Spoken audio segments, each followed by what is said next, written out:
From Bentwood Alpacas and Yaks in Tully, New York.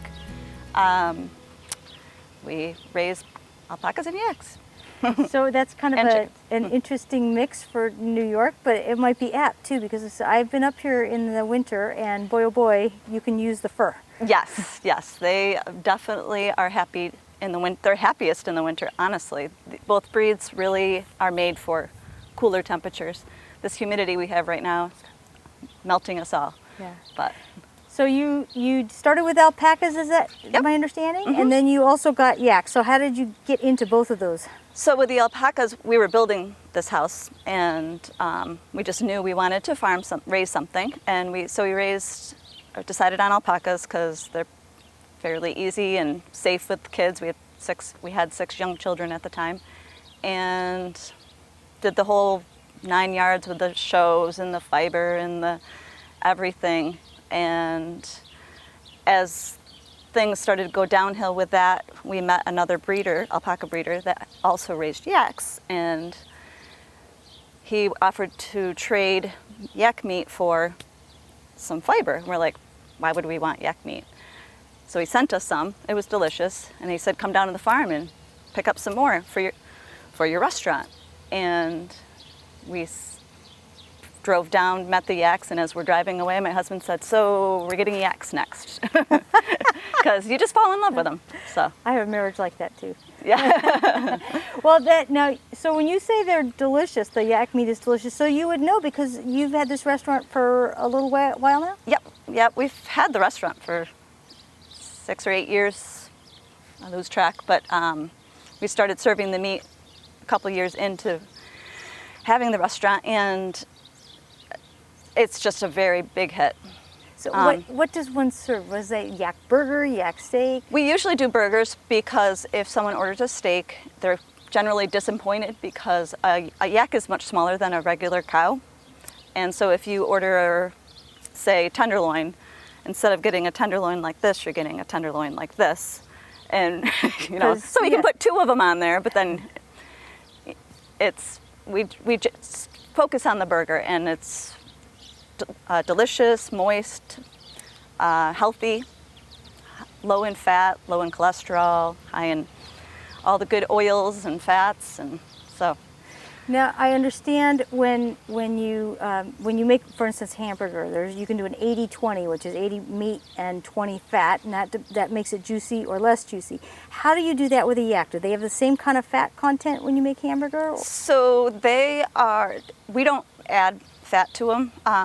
So the way a yak is, their biology or whatever, their fat they're not marbled. Their meat is not marbled. The fat grows on the outer layer of their carcass, I guess. And so when the butcher he'll take some of that fat and grind it in with the meat. But I'm not sure about percentages, quite frankly.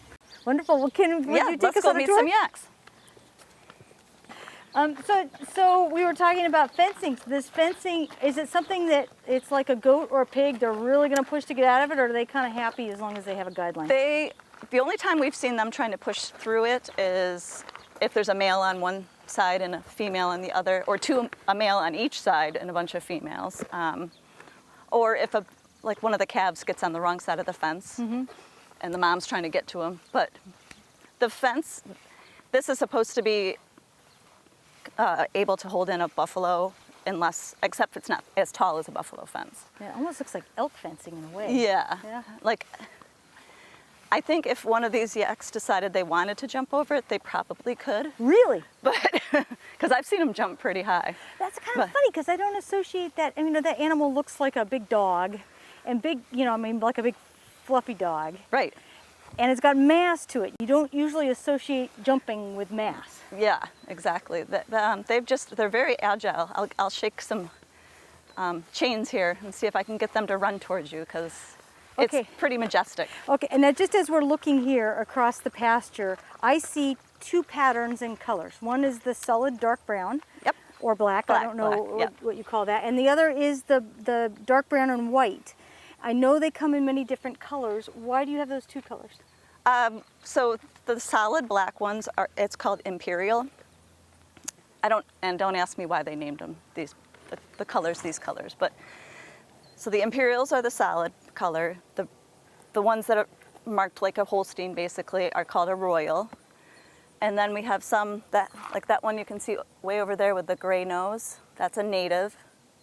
And then if they just have like a little white on their forehead or on their foot, that's called a Trim. Okay. So, and we have them all. My husband prefers the Imperials. I guess they're just distinct, in a background. I like the Royals just because you can tell them apart better, but for one thing. But no, they're just beautiful, all of them really. So it's very much like is it more like the Pinto versus the Palomino, or is it definitely a different type of animal altogether? They're just color pattern? Just color pattern. Okay. So a Royal can have a trim calf, or even probably not an Imperial calf. Imperials are hard to come by unless you have the right breeding. But the colors breed true when you breed them? For the most part, yes. Okay. They're still working on the genetic part of it. Now, when they just ran over that hill, I noticed the tail went up, like a collie, like a dog might. It puts a tail. Is that a normal yak thing? Yes. When they run, their tails go up and their tongues come out. So it's pretty funny, and they like pant. So actually, before we bought our first couple of yaks, the woman that we were buying them from warned me. She said, "By the way, when you see them run, don't be alarmed because their tongue is going to hang out about this far and it's going to be purple." But purple. Yeah. It's like you're making this up in a way. I know. It looks like a big dog. It's got and it does have that mass of the belly fur that protects it. That's what Steve was saying. Yep. It's purposely like that. But you look at it and you think, does the yak go all the way to the ground, or right. it's just this big mat of fur, right? Yeah, and the calves sometimes don't even know you have a new calf because they'll just be running along beside their mom, or like right in the underfiber thing. Yeah. That thing there. So. But you can see why that would be important if you're in those freezing temperatures. That's kind of keeps all the pink parts safe and right. from frostbite. Yeah. So tell me a little bit about the organization that you belong to and why you are on the board. So IAC is an organization with 3 goals in mind: to preserve, promote, and protect the yak. And so they basically don't want to have hybridization of the yak. Keep the breed pure. Okay, so now when you say that, are you meaning with things like cows? Because I think that's theoretically possible, is it not? It is possible, and some people do crossbreed them, and it does. There are benefits to that, because the size of the animal is larger, so you can get more meat, and it's still as nutritionally valuable. But they shouldn't be registered. So we have members of IAC that crossbreed, but they don't register those animals. And it still has a purpose. You get that. Yes. The first generation is as long as you don't breed them, you get maybe better meat, a little more fur, a little more hardiness in certain environments. I could see why that would be effective. Right. Yeah. And then the protect is just to make sure they're raised in a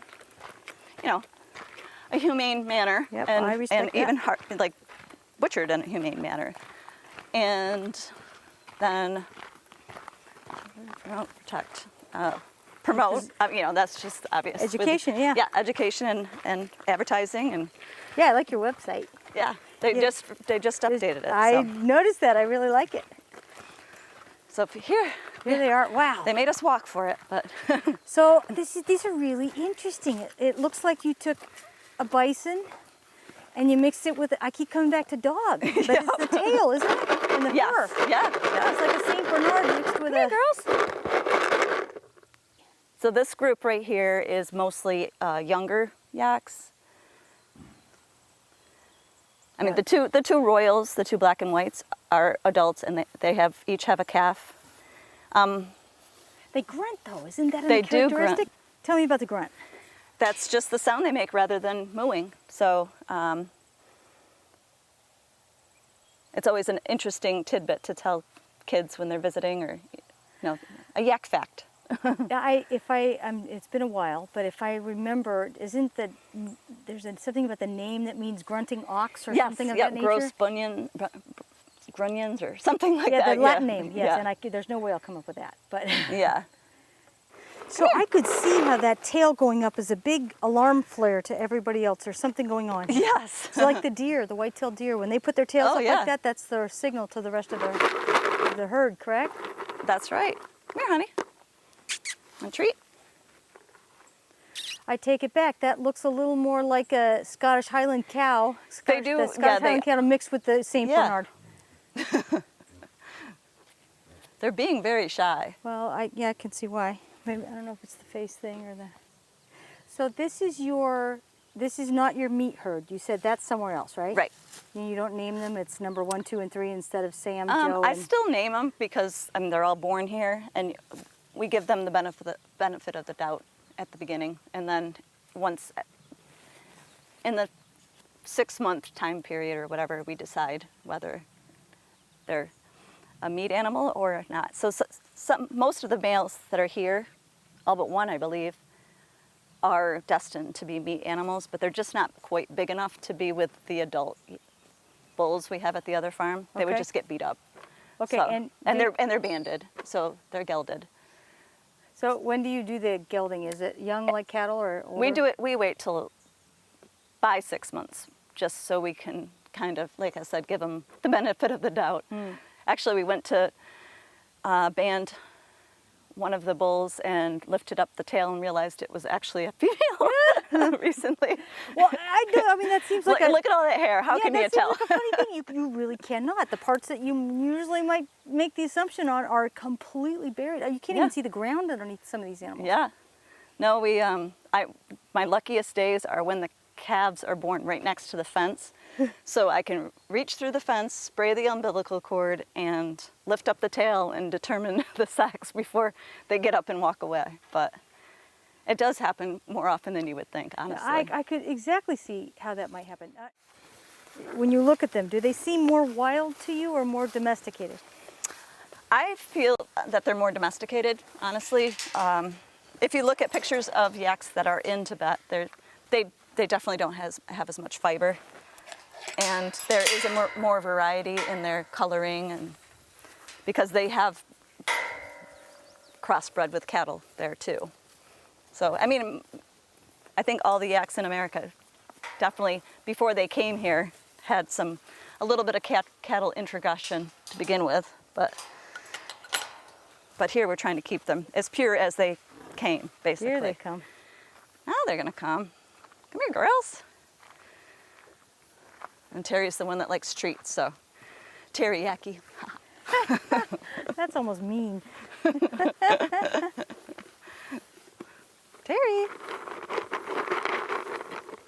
Come here, honey. And it seems like the ones with the lighter faces get bothered by the flies the most, too. And we've tried everything. They don't like being sprayed with sprays, and they just run away if you try to give it to them. Would you like to feed her a treat?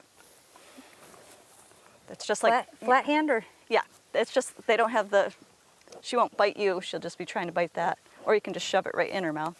Oh, she says, I don't you know might you. smell like hand sanitizer Oh, or I something. do smell like hand sanitizer. There you go. Come here. And she knows me.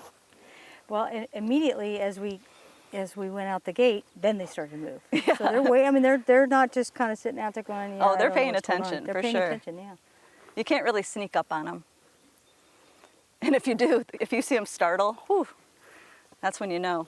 And you would know because the tails would all go up, right? Yes. Here come some of the calves. This one of the calves is hers, actually, coming along the fence. Yeah, we've actually had to trim around the udder on some of them because we were afraid the calves couldn't find the milk. I wondered if that was natural that they were a little hairless around the backside. She is just, that's natural for her. Hey, Stacy, do you like treats?